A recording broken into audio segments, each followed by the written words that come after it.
alladzi jama'ana 'alal huda wat tuqa. Segala puji bagi Allah Jalla Jalaluh yang mengumpulkan kita di atas petunjuk dan hidayahnya. Sebuah perkumpulan yang agung dan mulia. Tatkala seorang berkumpul bukan dikarenakan harta. Tatkala orang berkumpul bukan dikarenakan manfaat duniawi yang hendak didapat, tapi bisa berkumpul bersama dikarenakan Allah Jalla Jalaluh. Kita ingat firman Allah, al-akhilla yawma idzin ba'duhum li ba'din adu. Mereka yang di dunia saling mencintai, mereka yang di dunia berkumpul bersama, kelak pada hari kiamat akan saling bermusuhan. Kita sekarang yang duduk bersama, kumpul bersama, kelak pada hari kiamat akan saling bermusuhan. Illal muttaqin, kecuali orang-orang yang berkumpul dikarenakan ketakwaan kepada Allah Subhanahu wa taala. Semoga kita termasuk yang bersama dikarenakan Allah. Allahumma salli wa sallim ala sayyidina Muhammadin wa ala alihi wa sahbihi ajma'in. Ya Allah, semoga salawatmu dan salammu senantiasa kau curahkan untuk hamba kekasihmu, untuk baginda Nabi kita Muhammad sallallahu alaihi wasallam, untuk manusia termulia yang pernah menginjakkan kakinya di muka bumi ini, untuk hamba Allah yang diutus sebagai rahmatan lil alamin, dan untuk keluarga beliau serta para sahabat beliau dan orang-orang yang mengikuti beliau. Amma ba'd, jamaah rahimakumullah, kita tidak boleh bosan menuntut ilmu, tidak boleh jenuh mencari ma'rifat, pengetahuan yang berkaitan dengan agama kita. Sebagaimana tidak ada yang bosan makan. Ada nggak ibu-ibu atau bapak-bapak yang bosan makan? Kayaknya anak pekan ini nggak mau makan lah, males. Allah. Kayaknya nggak ada. Tapi kalau belajar ilmu kita sering bosan. Aduh capek, males lah. Jamaah rahimakumullah, semoga ayat ini memotivasi kita untuk terus belajar. Allah mengatakan di surah Al-Mujadilah ayat 11, yarfa'illahu alladhina amanu minkum walladhina utul ilma darajat. Allah mengangkat derajat orang-orang yang beriman di antara kalian, dan yang dikasih ilmu beberapa derajat di atas orang-orang yang beriman. Jadi semua orang beriman diangkat derajatnya, dan orang yang berilmu derajatnya dinaikkan lebih tinggi daripada orang-orang yang beriman tapi nggak mau belajar, tapi tidak mau menuntut ilmu. Sehingga Rasulullah SAW menggambarkan bagaimana derajatnya orang yang berilmu dibandingkan orang beriman yang ahli ibadah. Kata beliau sallallahu alaihi wasallam, fadlul alimi 'alal 'abid ka fadlil qamari lailatal badri 'ala sa'iril kawakib. Kemuliaannya orang yang berilmu dibandingkan dengan orang yang ahli ibadah itu seperti kemuliaan bulan purnama dibandingkan dengan bintang-bintang yang ada pada malam itu. Kalau purnama tiba, hilang semua bintang-bintang, jemaah. Begitu pula orang yang dikasih ilmu sama Allah, diangkat derajatnya. Bayangkan bagaimana ikan-ikan di lautan, semut di lubangnya, itu beristighfar untuk para penuntut ilmu dan orang-orang yang mengamalkan ilmu tersebut. Nggak ada hadis yang menjelaskan mereka beristighfar buat orang-orang yang ahli ibadah saja. Kenapa? Karena manfaat ilmu ini bukan untuk diri sendiri.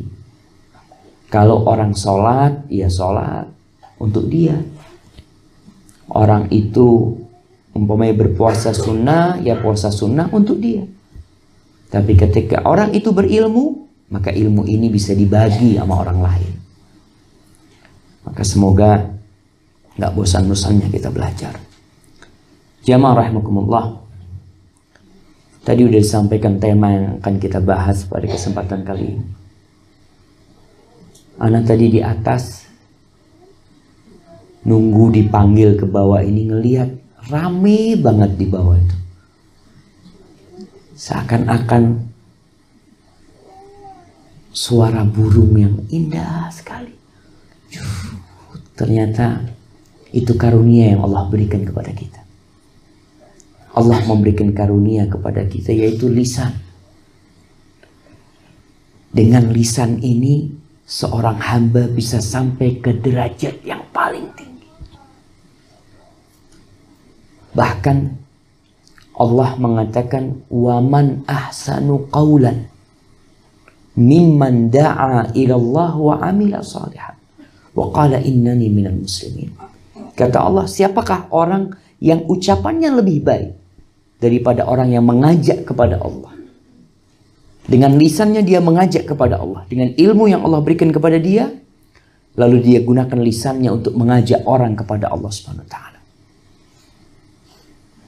Enggak ada yang lebih baik daripada orang yang menggunakan lisannya untuk mengajak orang lain kepada Allah.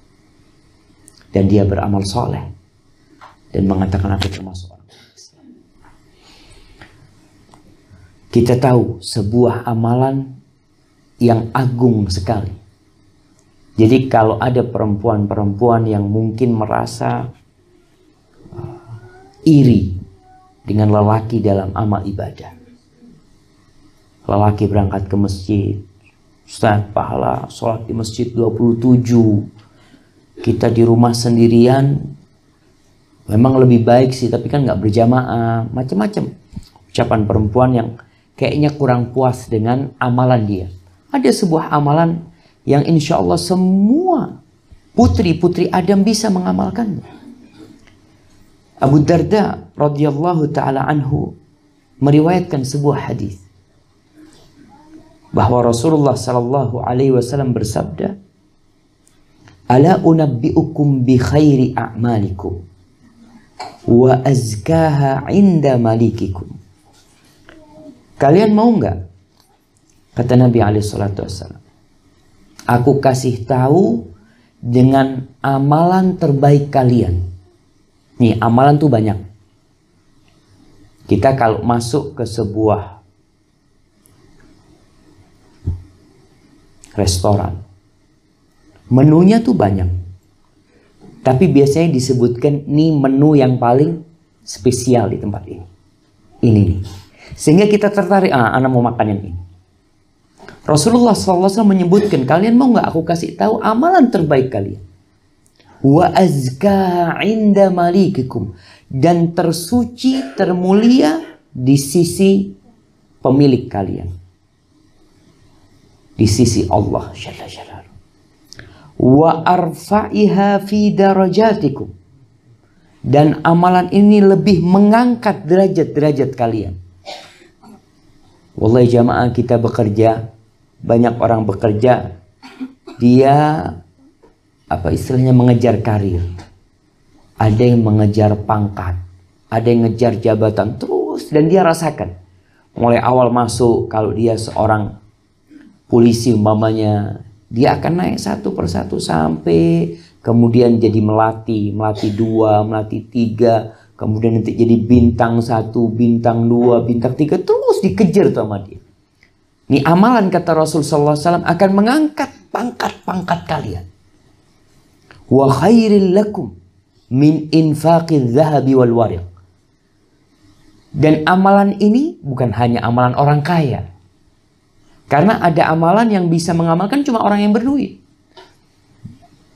Seperti apa? Haji. Nggak berduit nggak bisa berangkat haji. Umroh nggak bisa, nggak punya duit berangkat umroh. Kecuali berangkatkan orang umroh. Ini amalan lebih baik kata Nabi SAW daripada kalian menginfakkan emas dan perak. Wa khairil lakum min an talqaw aduwakum. Dan amalan ini bukan hanya untuk kaum lelaki, tapi amalan ini mencakup lelaki, wanita, dan anak-anak, orang tua, orang sepuh, orang cacat bisa mengamalkan ini. Ini amalan lebih baik buat kalian daripada kalian berjumpa dengan musuh-musuh kalian, berjihad di jalan Allah. Fatadribu a'naqahum wa yadribu a'naqahum. Dalam peperangan itu kalian menebas leher-leher mereka dan mereka menebas leher kalian. Apa amalan itu? Zikrullah. Mengingat Allah. Subhanallah. Ucapan subhanallah walhamdulillah wa la ilaha illallah Allahu akbar. Itu lebih baik dari semua tadi yang disebutkan. Dengan apa kita mengingat Allah? Dengan lisan. Allah mengingatkan akan nikmat lisan ini jamaah. Di surah Al-Balad. Apa kata Allah? Alam naj'al lahu ainain wa lisanan wa syafatain. Itu kata Allah. Bukankah kami, kata Allah, kami telah menjadikan buat manusia itu dua mata. Wa lisanan, dan lisan, serta kedua bibir. Bisa nggak orang bicara tanpa bibir? Ibu-ibu, bisa nggak orang bicara tanpa bibir? Hah? Pernah ngelihat orang yang sumbing? Bisa nggak dia bicara? Dia bisa mengeluarkan suara, tapi tidak bisa dipahami. Sehingga diadakan operasi buat anak-anak yang sumbing. Dan Allah jadikan kita tidak sumbing. Allah mengingatkan nikmat itu agar kita mensyukuri nikmat lisan dan dua bibir. Namun ternyata lisan ini paling banyak memasukkan manusia ke dalam neraka. Ketika Rasulullah SAW berkata kepada Mu'adz bin Jabal radhiyallahu ta'ala, ya Mu'adz, maukah engkau aku kasih tahu amalan bimilaki dzalika kulli, yang mengumpulkan semua tadi yang aku ajarkan kepadamu. Artinya dikasih amalan Mu'adz sama Nabi SAW. Suruh bangun malam, sholat malam, kemudian disuruh sodaqah. Mu'adz sama Nabi SAW disuruh puasa sunnah. Kemudian diceritakan tentang kemuliaan-kemuliaan agama Islam ini. Lalu terakhir, setelah penjelasan yang panjang dari Rasulullah SAW, Nabi mengatakan kepada Mu'adz, maukah engkau aku kasih tahu amalan yang mengumpulkan semua tadi yang aku jelaskan? Kata Mu'adz, bala ya Rasulullah. Apa yang dilakukan oleh Nabi SAW? Subhanallah ya. Nabi itu guru yang paling mulia, guru yang paling baik. Fa'akhadha bilisani. Nabi itu mau ngomong sama Mu'adz, beliau ambil lidahnya. Beliau ambil lidahnya. Lalu beliau mengatakan, kuffa alaika hadha. Ini kau jaga. Ini kau jaga. Lalu Mu'adz bingung. Kok hanya lisan gitu? Dia bertanya, ya Rasulullah, wa inna la mu'akhaduna bima natakallamu bihi. Wahai Rasulullah SAW, apakah kita akan mendapatkan hukuman mendapatkan sanksi dari ucapan-ucapan kita. Lalu Nabi mengatakan kepada Mu'adz, "Sakilatka ummuka ya Mu'adz." Mu'adz, kau tahu, wa hal yakubbun nas fin nari ala wujuhihim aw ala manakhirihim illa hasaidu alsinatihim. Engkau tahu orang-orang yang tersungkur ke dalam api neraka, di wajah mereka, di leher mereka, tidak lain semua itu hanya karena hasil jerih payah lisan mereka. Subhanallah jemaah. Tidak ada yang lebih baik dari lisan dan hati kalau dia baik. Tapi tidak ada yang lebih buruk dari lisan dan hati kalau dia buruk. Subhanallah. Lisan itu adalah gayung untuk sumur hati. Kita tahu sumur itu ada timbanya. Lisan itu akan mengeluarkan apa yang di dalam hati. Kita itu susah akan mengetahui kepribadian seseorang sampai dia berbicara. Kalau dia bicara kelihatan. Sekarang alhamdulillah banyak sarana orang berbicara tanpa lisan, tapi dengan tulisan. Lisan, tulisan. Tulisan itu dari asal kata lisan, jemaah. Ditambahi tu. Betul. Jadi tulisan. Dan lisan ini bahasa Arab. Lisan ini bahasa Arab. Dan berkaitan dengan tulisan, subhanallah. Sekarang kita kalau mau tahu orang, itu tinggal buka Facebook dia. Maka ada seorang alim ulama menjelaskan kalau anaknya dilamar oleh seorang, mau tahu orang itu gimana, masuk ke Facebooknya dia. Lihat apa yang dia tulis di sana. Lihat komentar-komentar dia. Kita akan tahu, oh fulan kayak gini. Dari mana? Itu tulisan dia. Terekam berapa bulan dia ngomong. Mungkin kalau sekali dia berbicara, kita belum bisa melihat orang ini kayak apa sih. Bisa jadi dia pura-pura baik. Ya. Jamaah rahimakumullah. Allah Jalla Jalaluh memerintahkan kepada kita untuk menggunakan nikmat ini di tempatnya.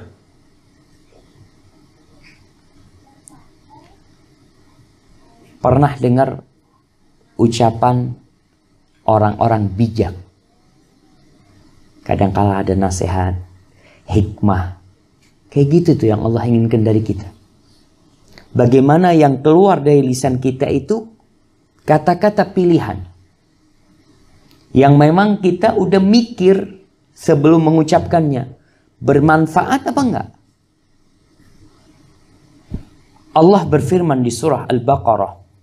Ayat 83. Ini potongan dari surah Al-Baqarah. Ketika berbincang tentang Banu Israel. Allah mengatakan wa qulu linnasi husna. Al-Baqarah ayat 83. Allah mengatakan wa qulu linnasi husna. Dan katakan untuk manusia ucapan yang baik. Ini perintah Allah. Kemudian di surah Al-Isra ayat 53. Surah Al-Baqarah itu surat yang diturunkan di mana? Mekah apa Madinah? Mekah apa Madinah? Yang bisa jawab anak kasih hadiah. Madinah. Kenapa Madinah? Suratnya panjang. Masya Allah. Itu kita tahu dari sana aja. Surat Madinah itu panjang-panjang. Fadhal. Nah, surat Al-Isra turun di mana? Mekah. Kejadian Isra Mi'raj kapan? Mekah apa Madinah? Di Mekah. Di surah Al-Isra ayat 53. Allah mengatakan Wa qul li'ibadi yaqulu allati hiya ahsan. Allah mengatakan, katakan kepada hamba-hambaku agar mereka mengatakan ucapan yang baik. Ini Nabi diperintahkan oleh Allah Jalla Jalaluh agar mengatakan kepada hamba-hamba Allah, kalau mau berbicara, milih. Tapi biasanya jamaah, ungkapan kita itu ikut lingkungan. Orang yang hidup di pasar, itu dia biasa merekam ucapan-ucapan kotor. Seorang anak yang biasa melihat orang tuanya ribut dan mengucapkan ucapan-ucapan buruk, anak itu akan hafal. Dan itu pun akan dia sampaikan. Maka Allah katakan, wa qul li'ibadi, katakan kepada hamba-hambaku yang merasa hamba Allah, dengerin. Apa kata Allah? Yaqulu allati hiya ahsan. Agar mereka mengatakan yang paling baik. Yang terbaik. Bukan yang baik, tapi yang terbaik. Artinya kalau ada dua ucapan, satu baik, satu lebih baik, mana yang dipilih? Yang lebih baik. Subhanallah ya. Ana ditegur, ana masih ingat sampai sekarang. Ditegur sama teman, Ustaz kalau ceramah jangan pakai kau, kata dia. Soalnya kau itu kasar loh. Antum ya kalau laki. Kalau perempuan ya pakai anti, kata dia. Mudah-mudahan ana bisa menghilangkan kau. Itu sebenarnya baik. Tapi kan ada yang lebih baik. Kau sama engkau. Lebih baik mana? Engkau. Di Jawa umpamanya ada sampean, ada jenengan. Lebih baik mana? Jenengan. Kita disuruh milih yang terbaik. Itu Allah perintahkan. Bukan hanya baik, tapi kita milih yang terbaik. Para ulama menyebutkan apa yang dimaksud ucapan yang baik itu. Jadi mereka baik dari sisi intonasinya. Jadi ketika nyampe itu intonasinya baik. Dari sisi artinya, menyampaikan dengan lembut, tidak ada intonasi yang kasar, dan makna dari kalimat itu baik. Semua perkataan yang baik insya Allah bagus. Tapi tetap ada orang menyampaikan kalimat yang baik dengan nada yang kasar. Jamaah, tidak sedikit rumah tangga yang hancur hanya dengan sebuah kata-kata yang kasar. Dia merasa tersakiti, kemudian bubar itu rumah tangga. Berapa banyak teman yang berduaan, selalu berduaan, gara-gara satu kata, gak pernah lagi keduanya menyapa kembali. Maka Allah perintahkan agar kita mengatakan yang baik. Di dalam Al-Quranul Karim berkaitan dengan lisan ini, Allah menyebutkan bagaimana anak sama orang tuanya.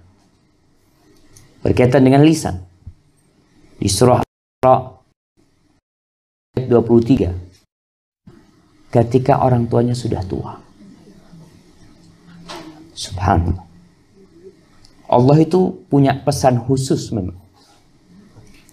Bagaimana seorang anak menghadapi orang tuanya yang sudah sepuh.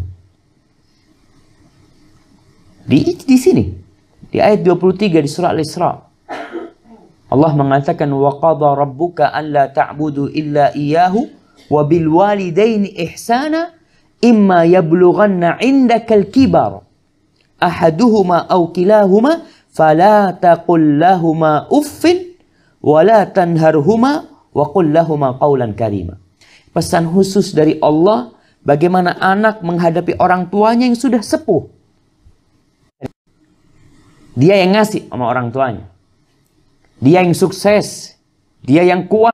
Allah mengatakan ucapan yang menyelamatkan dirinya dan tidak nyakitin orang lain. Maka ini menjadi kaidah penting buat para jamaah yang suka komen. Di mana? Di mana aja. Ada yang komennya itu na'udzubillah, menuduh orang, mencaci maki, apalagi Ibu, berbantah-bantahan, terus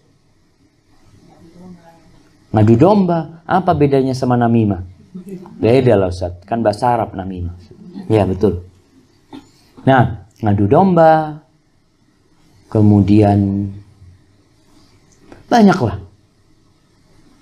yang disebabkan oleh ucapan-ucapan kekufuran, kesyirikan. Itu lisan yang mengatakan. Baik, hari ini yang akan kita kaji adalah yang berkaitan dengan ujaran kebencian yang bikin orang di siang hari puasa sunnah bukan Ramadan. Beda nih, spesial perempuan ini sebenarnya dari sisi ibadahnya. Cuma wa fi lisaniha syarrun, menyakiti tetangga-tetangganya. Ada perempuan yang ngomongnya pedes ya. Subhanallah. Perempuan itu ada dua. Kalau ana salah dibenarkan. Ada perempuan yang wajahnya pedes. Iya. Ada kelihatan. Yang ini di neraka tempatnya dia. Jamaah, amalan nanti itu akan ditimbang. Sehingga ternyata dosa lisannya ini lebih berat daripada sholat malam dia dan puasa dia. Wa qila lahu, lalu lain sopika berbicara satu nilai Islam yang harus dimiliki oleh orang Islam. Lisannya tidak menyakitin orang lain. Jamaah, kadangkala kita itu merasa sudah baik. Ustadz, ana nggak pernah nyakitin orang lain sih Ustadz ya. Tapi kenapa orang lain sakit hati sama?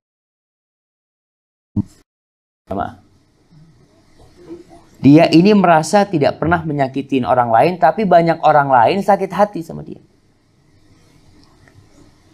Itu ibu-ibu masih di sini ada tempat kayaknya. Hah? Iya, bisa masuk ke Allah SAW. Laisal mu'min bit-ta'an walal la'an walal fahish walal badhi. Orang mukmin badhi, kasar kadang-kadang ngomongnya. Enggak. Ini pertanda orang gila. Maaf ya. Kita harus melakukan. Berbicara tentang ormas, banyak ormas di Indonesia, tapi semua yang mukmin satu saudara. Tidak harus sama partainya. Cuma biasanya partai itu mengkotak-kotakkan orang.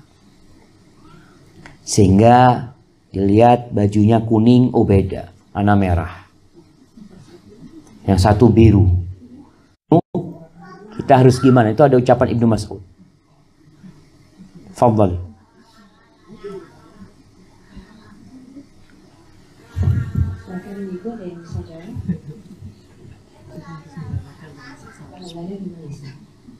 Ada insya Allah. Kita harus mendengarkan dengan seksama.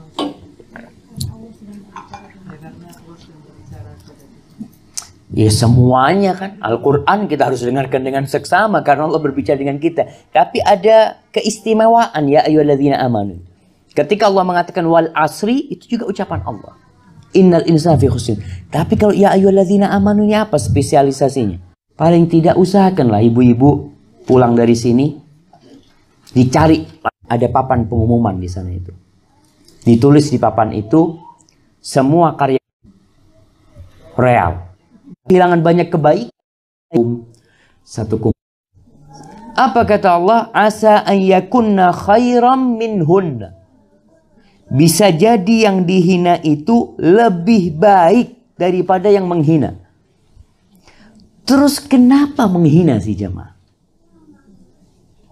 Nah, anak kasih hadiah. Yang pernah menghina, yang jawab. Kenapa menghina? Kalau semua nggak Ustaz, alhamdulillah nggak pernah menghina orang. Ustaz. Yang nggak usah jawab, yang pernah menghina jawab. Kenapa menghina orang? Ya sama tadi itu. Zar mengatakan itu langsung laporan sama Nabi SAW. Ya Rasulullah, aku tadi dikatakan di pondok pesantren itu ada satu teman namanya Nabil. Dikenal dengan Nabil Kata. Nabil Kata. Wallahualam, karena bapaknya suka nyari kodok dulu mungkin. Akhirnya anaknya jadi Nabil Kata. Ada satu namanya Hisham Copa. Copa itu meludah. Jadi kenapa dia ba'dal iman? Itu seburuk-buruknya ucapan kefasikan setelah kau beriman. Masa masih mengatakan hal seperti itu? Wa man lam yatub, nih ingat. Barang siapa yang belum bertobat, kita cari-cari fulan ini kayaknya ngomongin ana fulan ini. Dari wajahnya kelihatan. Akhirnya kita tanya-tanya sama fulan. Akhirnya kita apa kalau sekarang itu ada yang disadap pembicaraannya. Lihat fulan, ayo bicara hati. Orang berbisik-bisik. Nah, silahkan. Hadis ini sering kita dengar. Tapi kita ingin dengar dari jamaah sekarang. Siapa orang yang bangkrut? Gak boleh buka Syekh Google lagi ya.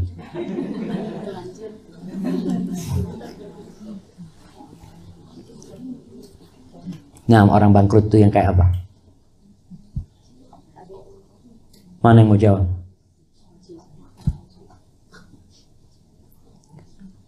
Memang kalau kita nggak ingat dengan hadis ini, meriwayatkan hadis itu boleh dengan makna. Artinya tidak harus dengan lafaz tekstual, enggak. Dengan makna. Sehingga kita kalau hadis ini ada sama kita akan tahu, oh hari ini kayaknya sholatnya ana habis. Malam hari ya, ana tadi ngomongin fulan. Ana tadi melakukan ini, kayaknya habis pahala hari ini. Bisa jadi seperti itu.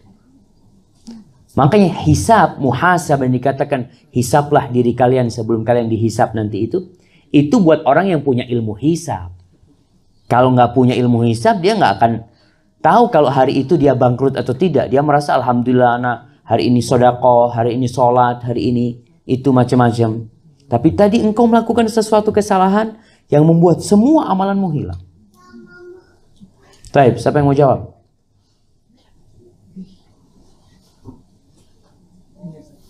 Nah, fadhali. Iya, silahkan.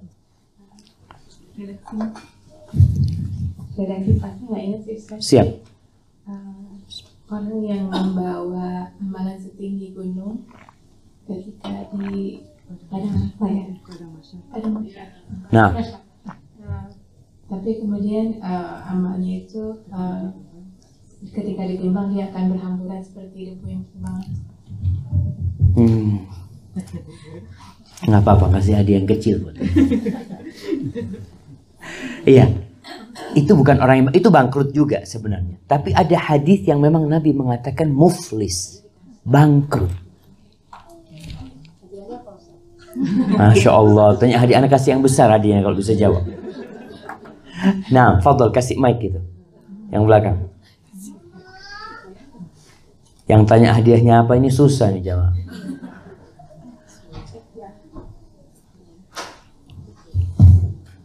Bismillah.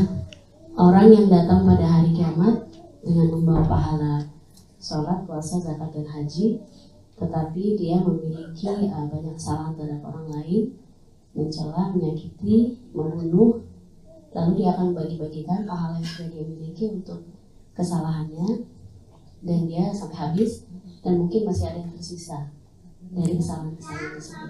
Dari orang-orang yang nuntut sama dia. Nah, betul. Sahih. Barakallahu fikum, Masya Allah. Ini hadis muflis. Jadi tadi yang jawaban pertama itu sama, sebenarnya orang itu bangkrut. Tapi bangkrutnya bukan karena orang lain.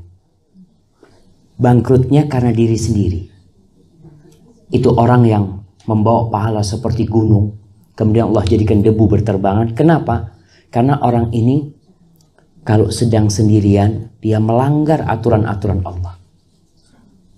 Tapi ketika ada orang, dia taat, dia baik. Nah, kalau yang bangkrut tadi itu karena memang bangkrutnya itu disebabkan utang. Orang bangkrut itu adalah orang yang asetnya tidak cukup untuk menutupin utangnya. Itu orang bangkrut. Seperti itu yang tadi disebutkan. Rasulullah SAW mengatakan, "Atadruna mal muflis?" Kalian tahu siapa orang yang bangkrut? Para sahabat mengatakan, "Al-muflisu fina," orang bangkrut di kita itu, "man la dirham lahu wa la mata." Orang yang tidak punya uang dan tidak punya aset. Itu bangkrut. Faqala, lalu Nabi SAW mengatakan, "Innal muflisa min ummati." Orang yang bangkrut dari umatku. Man ya'ti yaumal qiyamah bi salatin. Orang yang datang pada hari kiamat dengan pahala salat, wa siyamin, wa zakatin, dengan pahala puasa, dengan pahala zakat, wa ya'ti. Tapi dalam kondisi dia telah mencela fulan, qad syatama hadza, mencaci maki fulan, wa qadhafa hadza, menuduh fulan, wa akala mala hadza, dia makan hartanya fulan, wa safaka dama hadza, dia kucurkan darahnya fulan, wa daraba hadza, dia pukul fulan. Artinya hablum minallah, orang ini bagus, tapi hablum minan nasnya yang buruk. Apa yang terjadi? Orang-orang itu datang menuntut kepada Allah. Fulan ya Allah melakukan itu kepadaku. Fulan ngambil hartaku. Fulan menipu aku. Fulan mencela aku. Banyak orang yang datang. Dan hati-hati jamaah. Khususnya kalau kita itu mencela orang banyak. Gimana mencela orang banyak? Mencela suku. Itu masalah. Contohnya gimana? Oh, orang Arab ini semuanya gak ada yang benar. Itu gak boleh. Gimana antum dituntut sama orang Arab semuanya? Habis pahalanya tuh. Kalau di Indonesia kadang-kala kan suku Jawa, suku Sunda, suku... Tuh anak ada cerita orang, Masya Allah nih. Ini seorang ibu mengatakan, "Ustaz, anak gak mau nikahkan anak-anak sama suku Padang, orang Padang sama orang Sunda." "Enggak dah," kata dia. Ada apa kok disalahkan sukunya itu? Subhanallah, dia punya menantu campuran Padang sama Sunda. Allah kasih kirim sama dia. Subhanallah. Nggak boleh kita, nggak boleh. Apalagi mencela orang banyak ya, bahaya, pahala kita akan habis nanti. Maka orang-orang datang menuntut, pada waktu itu nggak ada emas, nggak ada perak. Nggak ada lagi harta yang dia miliki. Yang ada dia bawa pahala. Maka orang ini nuntut dikasih pahalanya. Orang ini nuntut dikasih pahalanya. Sampai pahalanya habis. Ternyata masih banyak yang menuntut. Apa yang terjadi? Maka orang yang disakitin itu dosanya diambil dikasihkan kepada orang. Tsumma turiha finnar. Kemudian dilemparkan ke dalam api neraka. Na'udzubillah. Itu jamaah. Bagaimana orang-orang yang tidak menjaga lisannya, yang dikatakan lebih tajam daripada pedang, wallahi sahih. Kalau kita ditebas leher kita di dunia, selesai, mati selesai. Tapi kalau kita mencela orang lain, ternyata celaan kita itu akan memasukkan kita ke dalam api neraka. Na'udzubillah. Baik, sekarang kita akan berbicara tentang obat bila kita telah melukai hati orang. Gimana kalau kita Ustaz, subhanallah, anak dulu nggak paham ya. Anak waktu sekolah itu suka mencaci. Anak waktu di kelas itu ya merasa lebih baik menghina fulan, macam-macam Ustaz. Bagaimana sekarang? Maka ada satu obat untuk mengobatin hati yang telah kita lukai. Apa? Minta maaf. Minta maaf, datang ke dia. Aku minta maaf.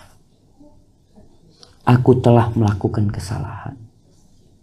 Mudah-mudahan engkau memaafkan aku. Dan jangan merasa hina ketika minta maaf. Karena ada orang kalau minta maaf merasa dia itu apa ya, orang rendahan. Padahal kata Rasulullah sallallahu alaihi wasallam, "Wa ma zadallahu 'abdan bi'afwin illa 'izza." Tidaklah orang itu dengan maaf kecuali dia tambah terhormat. Orang yang minta maaf terhormat, orang yang memaafkan terhormat. Tapi tidak semua luka terobati dengan hanya ucapan maaf. Wallahi sahih. Kita datang minta maaf. Dia kayaknya berat untuk memaafkan kita. Akhirnya luka itu tetap ada di hati kita. Berapa banyak di antara kita yang menolak obat ini sehingga hidup hatinya itu terluka, lukanya menganga bahkan menjadi borok yang penuh belatung. Gara-gara kita yang tidak mau memaafkan. Artinya kalau ada orang mengatakan, Ustaz, hati kalau sudah terluka tidak mungkin bisa terobatin. Bisa terobatin, cuma engkau tidak ingin sehat, tidak ingin sembuh. Ada orang yang tidak mau sembuh karena dia menolak obat yang diberikan. Seperti seorang yang datang ke dokter, dia tahu sakit ini itu, sama dokter dikasih obat, tapi obatnya nggak diminum. Sembuh nggak? Nggak bakalan sembuh. Maka tugas orang yang telah melukai hati orang lain adalah meminta maaf. Datang, meminta maaf. Kalau ternyata tidak dimaafkan, maka engkau harus terus berbuat baik buat orang itu. Engkau doakan dia. Punya rizki, kau sedekah buat dia. Buat orang yang pernah engkau sakiti. Karena kelak dia akan menuntut di depan Allah SWT. Kelak boleh dia menuntut, boleh. Itu hak dia. Orang itu tidak memaafkan, boleh jemaah. Bapak enggak, anak enggak mau memaafkan. Anak mau tuntut di depan Allah SWT. Itu hak dia. Dia menuntut. Maka kita perlu takut. Kalau sudah urusannya sama Allah, faman ya'mal mithqala dzarratin khairan yarah wa man ya'mal mithqala dzarratin syarran yarah. Itu sudah paten. Kalau sudah di hadapan Allah nanti tuntutannya ini, antum harus siap-siap dengan pahala. Karena nanti yang diambil itu adalah pahala. Kalau kita sudah banyak berbuat baik buat orang ini di dunia, insya Allah pahalanya cukup. Artinya orang yang pernah kita sakitin, kita doakan ketika di malam hari, Allah fulana ampuni dosanya Allah. Fulana mudah-mudahan diberkahin keluarganya. Fulana mudah-mudahan dimasukkan ke surgamu ya Allah.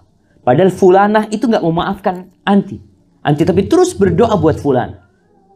Sehingga nanti cukup, mudah-mudahan pahala anti cukup untuk menebus kesalahan itu. Tapi buat orang yang menolak obat, yang orang sudah datang minta maaf, kemudian dia tidak minta maaf ya. Allah berfirman di surat An-Nahl ayat 126. Allah mengatakan wa in aqabtum fa'aqibu bimithli ma uqibtum bihi. Kalau kalian hendak memberikan sanksi kepada orang yang telah menyakitin kalian, kepada orang yang telah berbuat salah kepada kalian, maka berilah sanksi yang setara dengan yang kalian terima. Wala in sabartum lahuwa khairul lisabirin. Tapi kalau kalian sabar, itu lebih baik. Kalian tidak membalas, itu lebih baik. Allah katakan lahuwa khairun lisabirin. Jadi ini yang lebih baik. Jadi kalau ditanya lebih baik mana, kita tidak memaafkan atau memaafkan? Memaafkan. Allah mengatakan khudzil afwa wa'mur bil urfi wa'arid anil jahilin. Khudzil afwa. Jadikan maaf itu sebagai modalmu terus untuk menghadapi orang-orang. Orang memberikan kesalahan, kasih maaf, kasih maaf. Tapi kasih maaf jangan cuma dikasih maaf, jemaah. Allah katakan wa'mur bil urfi. Kita perlu memberikan pengarahan buat orang itu. Ketika orang itu datang minta maaf, kita maafkan. Lalu kita sampaikan, tapi kalau bisa, antum jangan ngulangin lagi. Itu arahan. Berusahalah untuk jadi lebih baik. Karena itu lebih baik tentunya dengan memaafkan. Kemudian di surah Syura ayat 40. Surat Syura, Asy-Syura ayat 40, Allah mengatakan wa jazaa'u sayyi'atin sayyi'atun mithluha. Faman afa wa aslaha fa ajruhu 'ala Allah.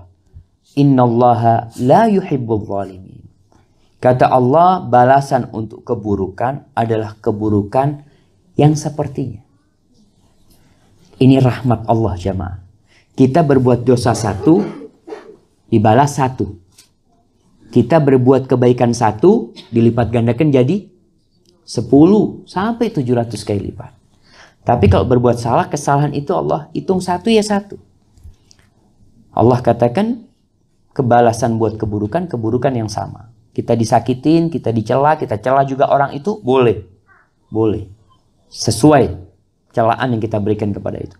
Umpamanya orang itu menyebut kita, maaf, bodoh. Dia mengatakan, ya jahil. Kita boleh nggak membalas dia dengan mengatakan, ya jahil? Boleh. Tapi itu nggak baik. Allah katakan, faman afa wa aslaha fa ajruhu 'ala Allah. Barang siapa yang memaafkan, wa aslaha, dan memperbaiki. Ini penting jamaah. Karena ada orang jangan dimaafin. Ada orang melakukan kesalahan jangan dimaafin. Kenapa? Orang ini sudah berulang kali. Perlu dikasih pelajaran. Tapi ada orang yang nggak sengaja. Antum naik mobil ditabrak. Kira-kira sengaja nggak dia nabrak? Boleh nggak kita minta ganti? Boleh. Kita maafkan, tapi kita minta ganti boleh. Tapi kita maafkan, lalu kita tidak minta ganti, itu yang lebih baik. Kenapa? Orang ini nggak sengaja. Namun kalau yang nabrak itu anak-anak geng motor. Kita tahu nih, yang memang kalau naik motor itu, aduh, dari knalpotnya kita tahu. Dia nabrak, kita jangan maafin. Enggak, sampai polisi. Tujuannya memperbaiki. Kalau dimaafkan, ya dia merasa nggak apa-apa lagi nabrak mobil-mobil orang. Tapi dengan dia dipenjarakan umpamanya, diminta tanggung jawabnya, mudah-mudahan tadi aslah memperbaiki dia. Jadi kalau maaf kita itu memperbaiki dia, maafkan. Kalau maaf kita membuat orang itu semakin menjadi-jadi, jangan dimaafin. Karena kita ternyata memiliki peran membuat orang itu berbuat jahat. Allah katakan faman afa wa aslah fa ajruhu 'ala Allah. Pahalanya siapa yang nanggung? Allah. Bayangkan jemaah. Subhanallah ya. Ada sebuah ungkapan ya. Kalau ada anak buah ribut nih. Lalu bosnya ngomong, udah maafkan dia. Apa yang kau inginkan aku kasih nanti. Kira-kira dimaafkan gak sama dia? Tahu ini bosnya. Alhamdulillah kesempatan naik pangkat. Kata dia. Ya bos, ana maafkan tapi ana naik pangkat loh, naik pangkat. Itu kita akan memaafkan. Bagaimana kalau Allah yang nanggung pahalanya? Allah minta apa saja Allah kasih. Fa ajruhu 'ala Allah. Innahu la yuhibbul zalimin. Allah tidak suka kepada orang-orang yang berbuat zalim. Tapi Allah cinta kepada orang-orang yang suka memaafkan. Tetap orang yang melakukan kesalahan itu ada perhitungannya sama Allah, ada. Karena dia melakukan kesalahan. Jadi jamaah rahimakumullah, berusahalah kita untuk memaafkan orang-orang yang menyakiti hati kita. Ini untuk mengobatin sakit hati kita. Tapi kalau ibu-ibu nggak kepingin sembuh, nggak apa-apa, nggak usah dimaafin. Nggak usah, anak mau bawa mati Ustaz, sakitnya Ustaz. Dia sudah bawa mati. Itu hak. Allah perintahkan kepada Abu Bakar, kepada para sahabat ya. Wal ya'fu wal yasfahu, hendaklah mereka memaafkan, melupakanlah kesalahan orang itu. Ala tuhibbuna an yaghfirallah lakum. Apakah kalian enggak mau diampuni oleh Allah dosa kalian? Wallahu ghafur rahim. Maka dengan kita memaafkan, derajat kita naik dan kita tidak sakit hati. Sembuh sakit hatinya. Orang tua khususnya, orang tua kalau sakit hati sama anak nggak enak. Ada orang tua yang sakit hati sama menantu, susah hidupnya. Ada menantu yang nggak suka sama mertuanya, Karena enggak, Ustaz, anak pernah disakit dia sama mertua anak, kesian hidupnya dia. Kenapa? Karena dia menanggung sakit itu. Hadza wallahu a'lam bishawab. Kita masuk ke sesi tanya jawab. Silahkan kalau ada yang ingin ditanyakan. Barakallahu fikum.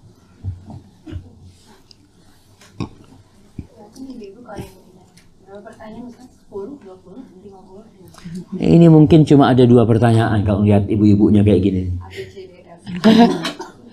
Tafadhal ibu-ibu.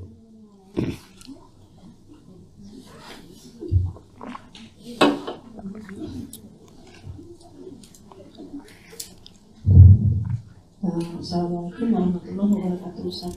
Waalaikumsalam warahmatullahi wabarakatuh. Seperti yang kita tahu bahwa terkadang sekarang kita salah melakukan sesuatu terhadap orang lain, itu akhirnya kita bisa dipidanakan gitu, seperti pencemaran nama baik atau apalah seperti itu.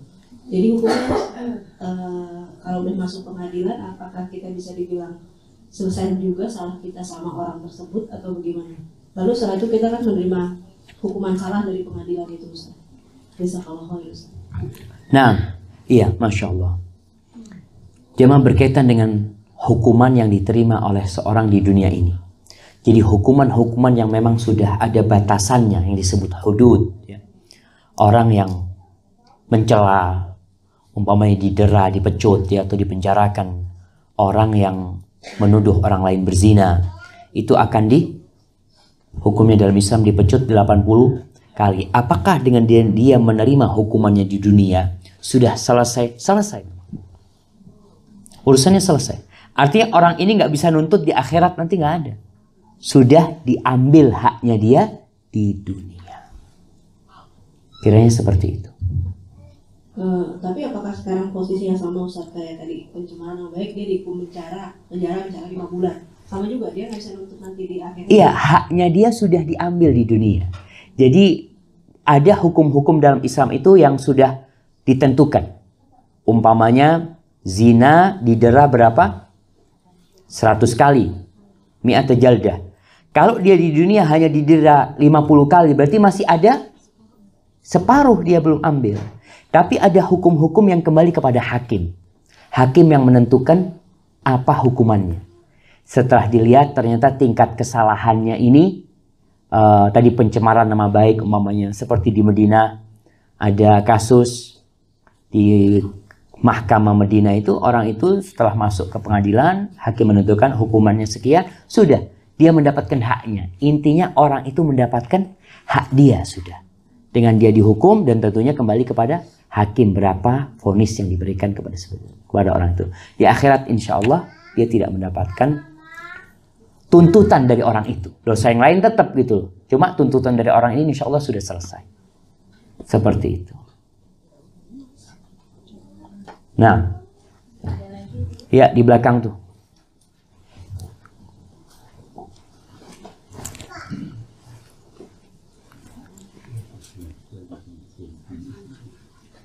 Kemana mic-nya?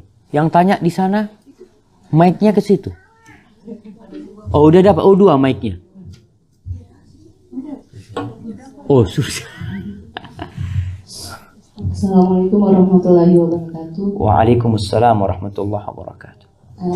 Berkaitan dengan lisan tadi, Pak Ustadz, pertanyaan saya, kan terkadang kita ngedumel dalam hati.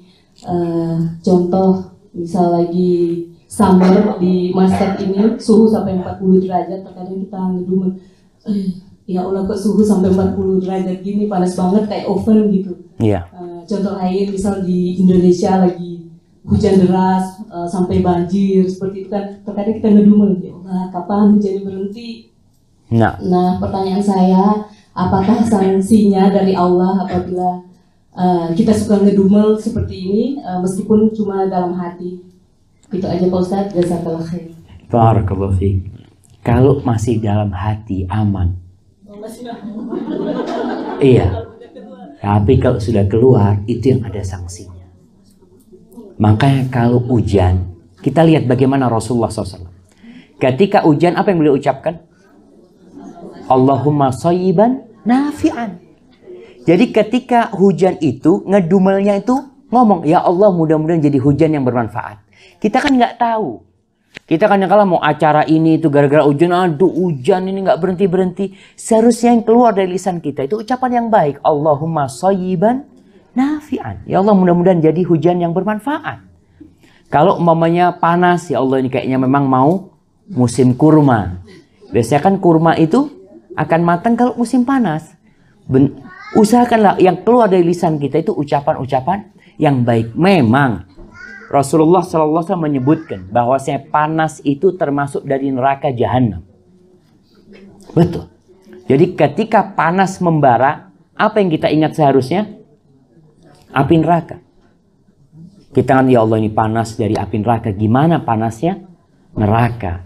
Sehingga hal itu membuat kita berdoa, Allahumma ajirna minan nar. Allahumma ajirna. Ya Allah, panasnya banget ya di sini ya. Nggak apa-apa kita mengucapkan itu, tapi isinya adalah berdoa kemudian kepada Allah Subhanahu wa taala. Karena kita lihat di Indonesia, hujan itu bisa jadi petaka. Di Pacitan kita lihat hujan yang begitu derasnya jadi bala dan azab buat mereka. Maka berusaha untuk meminta kebaikan kepada Allah. Ketika ada angin yang kencang, apa doa Nabi SAW? Ya Allah, aku mohon kebaikan yang ada di angin ini, ya Allah. Jadi bukan ungkapan-ungkapan yang akhirnya nanti bermasalah buat kita. Barakallahu fiik. Ada orang jamaah yang hidupnya itu susah karena tidak bersyukur. Kalau musim hujan, kita akan ngedumel kenapa hujan.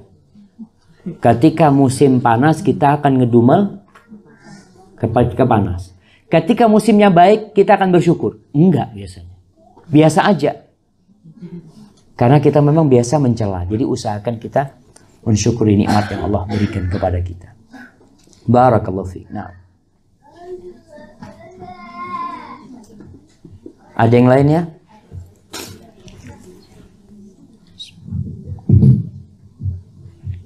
Assalamualaikum warahmatullahi wabarakatuh. Waalaikumsalam warahmatullahi wabarakatuh. Saya mau tanya, ini biasa kejadian gitu Pak Ustaz. Biasanya ada orang yang mencela kita, menzalimi kita. Kemudian mereka sudah meminta maaf kita sudah memaafkannya. Tapi di saat kita ketemu sama orang itu lagi, kita ingat lagi Pak Ustaz, kok kita pernah disakiti. Terus bagaimana menyikapi kayak gitu Pak Ustaz? Terima kasih banyak. Assalamualaikum warahmatullahi wabarakatuh. Waalaikumsalam warahmatullahi wabarakatuh. Iya, subhanallah, itu realita jemaah. Kadangkala memang luka itu tidak sembuh total. Jadi masih ada sisa-sisanya. Kalau tadi dikatakan bagaimana kita menyikapin, kita sudah memaafkan. Kemudian kalau ketemu orang itu teringat dengan luka itu. Apakah bermasalah? Sebenarnya nggak masalah. Asalkan kita bisa jaga hati. Artinya kita udah maafkan. Kita berusaha untuk ya berbuat baik sama itu orang. Kita berusaha untuk tersenyum walaupun berat kita, karena kesalahan dia itu nggak mudah untuk dimaafkan gitu umpamanya. Tapi kita berusaha untuk memaafkan, dan itu perjuangan. Maka yang memaafkan ini jamaah, itu tidak akan mampu melakukannya kecuali orang-orang besar. Orang-orang yang berhati besar. Tapi kalau hati dia masih belum bisa memaafkan. Ada orang Rasulullah SAW, subhanallah, kejadian siapa yang membunuh pamannya? Wahsy. Nabi SAW itu menerima Wahsy. Cuma minta kepada Wahsy supaya tidak menampakkan wajahnya.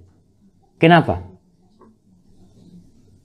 Bukan Nabi nggak memaafkan Wahsy, tapi kalau ngelihat Wahsy, Nabi ingat Hamzah. Jadi sedihnya itu teringat kembali gitu. Wajah itu mengingatkan kepada pamannya, yang beliau begitu cinta kepada pamannya, radhiyallahu taala anhu. Maka terkadang memang untuk menghilangkan trauma itu ya tidak berjumpa memang. Hadza wallahu a'lam bishawab. Kemudian jamaah, kalau berjumpa jarang ketemu itu kangen. Tapi kalau sering ketemu bosan kadang-kala. Apalagi kalau bertemu dengan orang yang telah menyakitin kita. Namun tetap berusaha untuk memaafkan, mengobatin hati supaya luka itu benar-benar hilang. Hada wallahu a'lam bishawab.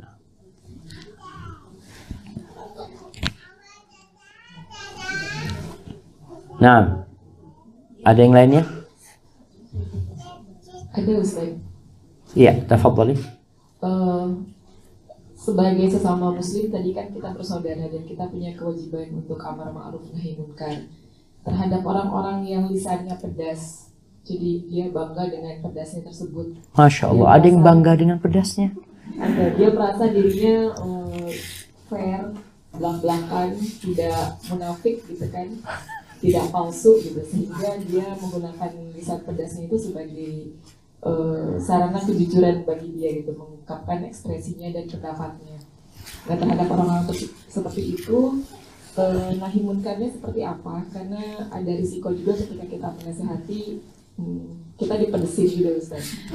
Atau misalnya posisi orang tersebut ada di atas kita, misalnya secara bisa orang tua, bisa tante, bibi, atau misalnya mertua, ataupun bisa jadi atasan gitu, seperti itu.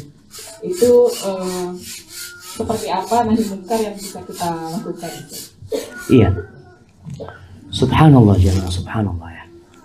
Ya, ini munculnya permasalahan seperti ini. Ada orang-orang yang bangga dengan lisan pedesnya karena beranggapan dengan lisan pedesnya itu dia bisa menegur orang.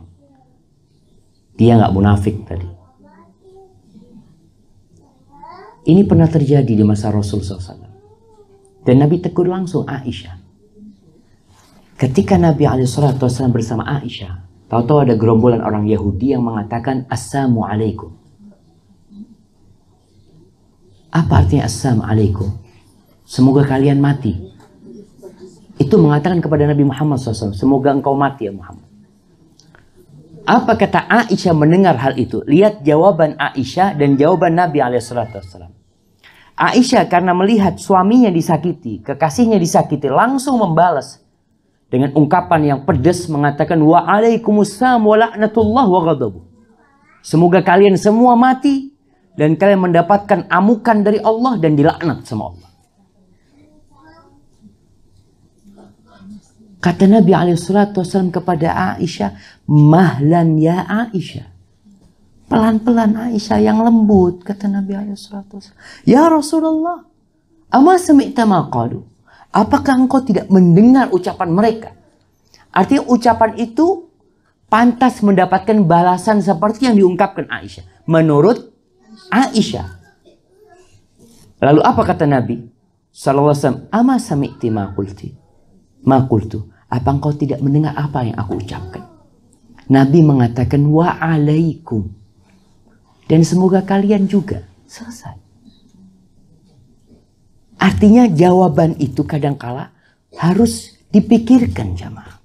Rasulullah SAW mengatakan kepada Aisyah, maka narifku fi syai'in illa zana. Tidaklah kelemah lembutan itu ada dalam sesuatu kecuali akan menghiasinya, menjadikan itu indah. Wa ma nuzi'a min syai'in illa syana. Dan tidak dicabut dari satu tempat kecuali akan memperburuknya. Jadi kalau tadi orang itu merasa dengan ucapan yang pedas dia baik dengan ucapan itu, sebenarnya tidak. Dia mencoreng diri dia sendiri. Kemudian bagaimana menasihatin dia? Rasulullah SAW di surah Ali Imran, Anda lupa ayat berapa?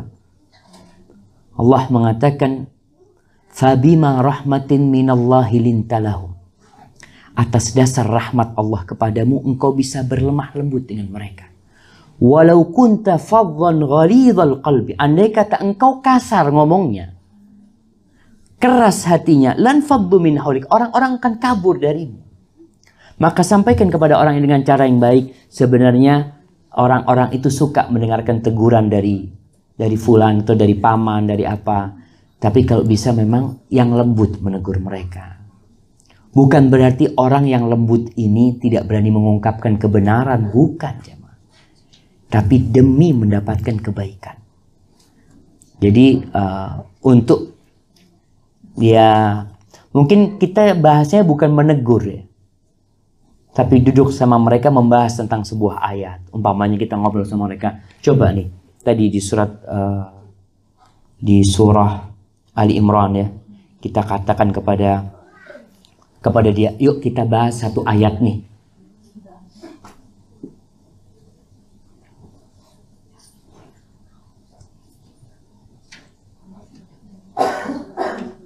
Nah, ayat 159 ya. Surat Ali Imran ayat 159. Kita ngomong sama dia, gimana kalau kita bahas ayat ini? Bahas berdua aja, baca artinya, macam-macam. Sehingga paling tidak dia sadar. Nabi saja sallallahu alaihi wasallam, kalau kasar ngomongnya ditinggalin orang. Apalagi kayak kita. Yang tujuan kita tadi untuk belak-belakan, untuk menegur. Aku terus terang, nggak ngomong di belakang. Ya, kalau ternyata itu menyakiti hati dia, maka kita melakukan kesalahan. Apakah tidak bisa memilih kata-kata yang lainnya? Rasulullah SAW menyuruh agar pakai kata-kata yang lemah lembut. Dan jamaah, kalau Allah ingin kebaikan kepada satu keluarga, ini kita perlu pelajari. Kalau Allah menginginkan kebaikan kepada satu keluarga, Allah akan turunkan kelemah lembutan di keluarga itu. Jadi bapaknya lembut, ibunya lembut, anak-anaknya jadi orang yang lembut. Tapi kalau Allah ingin keburukan, Allah cabut kelembutan dari mereka. Sehingga pokoknya keluarga sana kasar ngomongnya. Pedes. Kadang-kala orang kalau mau melamar keluarga sana, janganlah. Wallahi keluarganya ngomongnya nggak ada yang enak. Kiranya seperti itu. Hadza wallahu a'lam bishawab. Dan terus ya mak, kalau ngasih tahu orang itu jangan di depan orang lain. Jangan di depan orang lain. Subhanallah ya.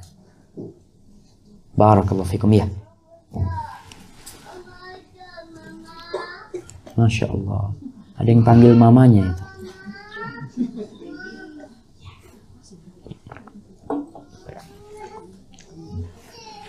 Ada yang lainnya? Nah, silahkan. Maaf Ustaz, masih berkaitan dengan tadi rumah apa yang dalam hati itu. Lalu bagaimana kalau kita prasangka buruk atau gibahnya juga masih dalam hati Ustaz? Nah, selama masih dalam hati nggak apa-apa. Kalau sudah keluar, bahaya. Kadang-kadang dalam hati, tapi kita sudah mulai tadi cari-cari tahu. Awalnya kan mulai di hati memang suudzon itu. Jadi kalau sudah keluar di lisan, itu yang berbahaya. Tapi kalau dalam hati kita berusaha untuk menepisnya, menghilangkannya, nggak apa-apa. Tapi kalau suudzon itu dalam hati, kemudian kita mulai ingin memperkuat suudzon itu untuk mencari bukti, maka itu nggak boleh. Terus jamaah, tadi Anda sampaikan bahwasanya ada prasangka yang boleh, karena memang ada buktinya. Umpamanya ini orang nggak benar Ustaz. Umpamanya kita ngelihat orang ini nggak pernah sholat. Tahu-tahu berada di depan toko melihat motor. Kita dalam hati ngomong apa? Kayaknya mau nyuri motor ini. Boleh kita, karena orang itu bukan orang baik memang. Di sini kita perlu panggil orang, fulan tolong jagain. Takut ini terjadi pencurian. Karena memang orangnya bukan orang baik. Tapi kalau orang baik nggak boleh kita suudzon sama dia. Jadi zon itu, prasangka itu ada yang boleh, ada yang tidak boleh. Yang boleh kapan? Prasangka baik. Yang kedua prasangka buruk yang ada buktinya, ada penguatnya memang. Dia melakukan itu. Itu diperbolehkan. Barakallahu fiik. Baik.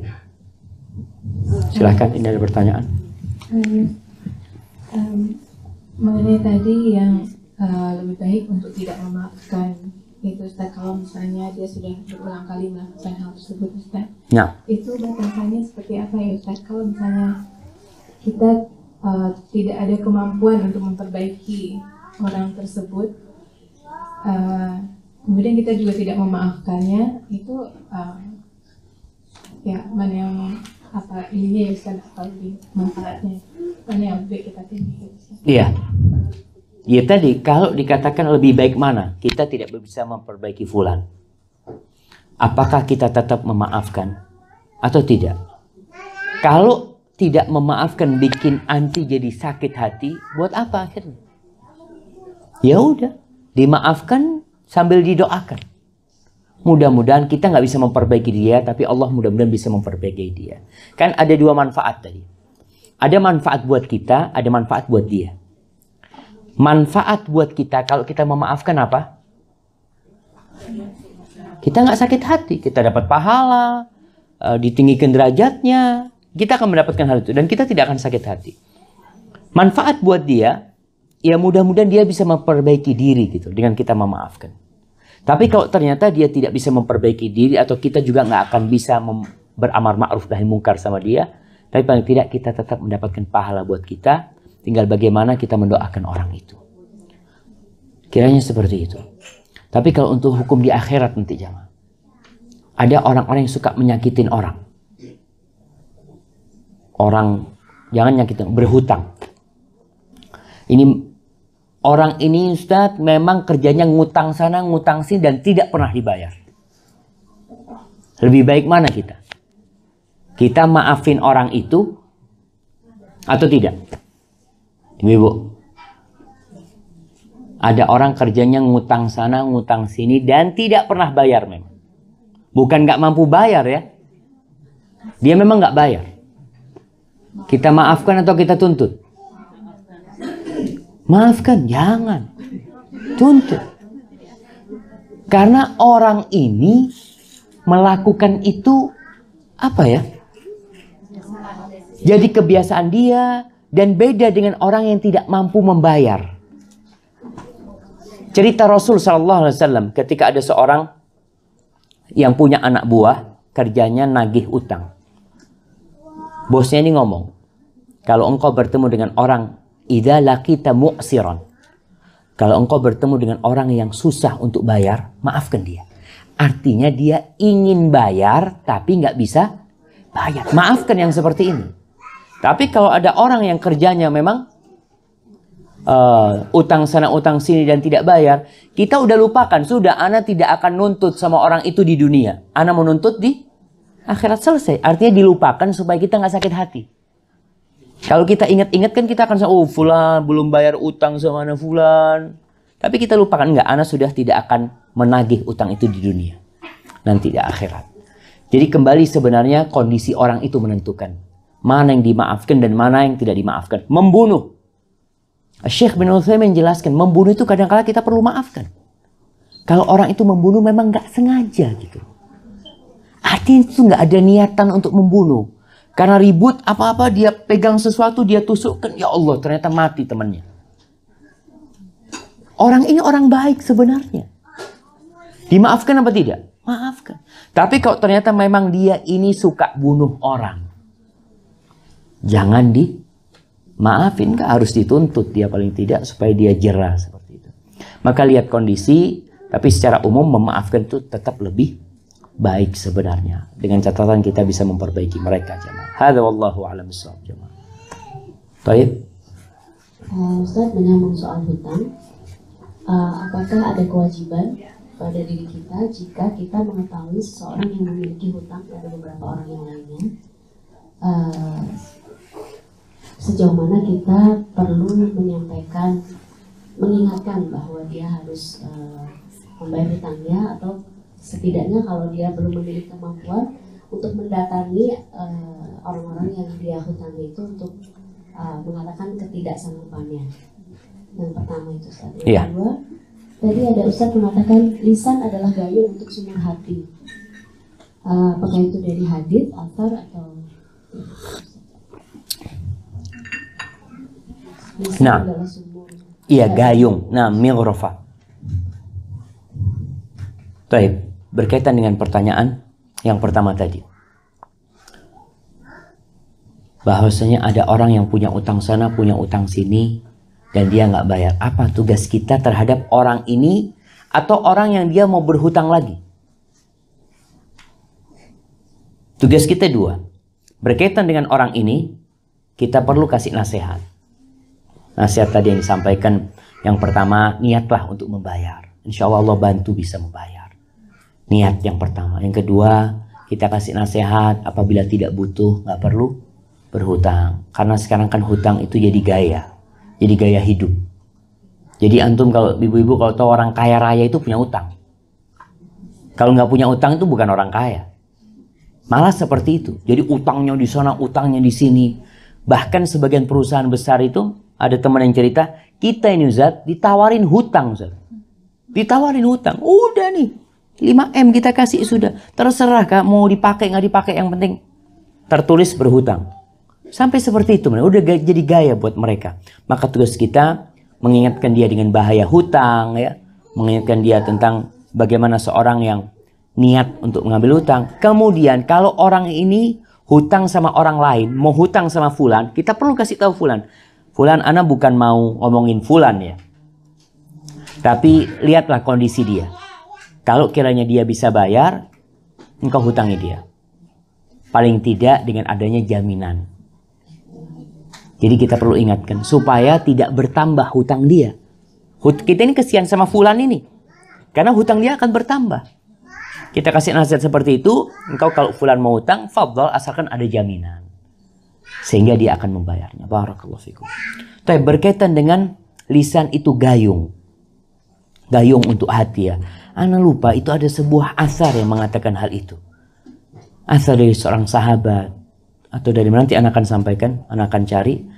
Tapi yang jelas lisan itu adalah separuh isi hati sebenarnya. Orang itu bisa mengetahui, atau ada ucapan yang mengatakan al-lisanu mir'atul qulub. Lisan itu cerminan hati. Jadi kalau kita mau tahu orang yang dari lisannya, karena kita nggak tahu isi hati orang itu. Tapi tatkala dia berbicara baru kita tahu. Barakallahu fikum. Insyaallah anak akan cari apakah itu ucapan siapa, nanti anak sampaikan. Barakallahu. Iya. Ada yang lainnya? Ada lagi Bu?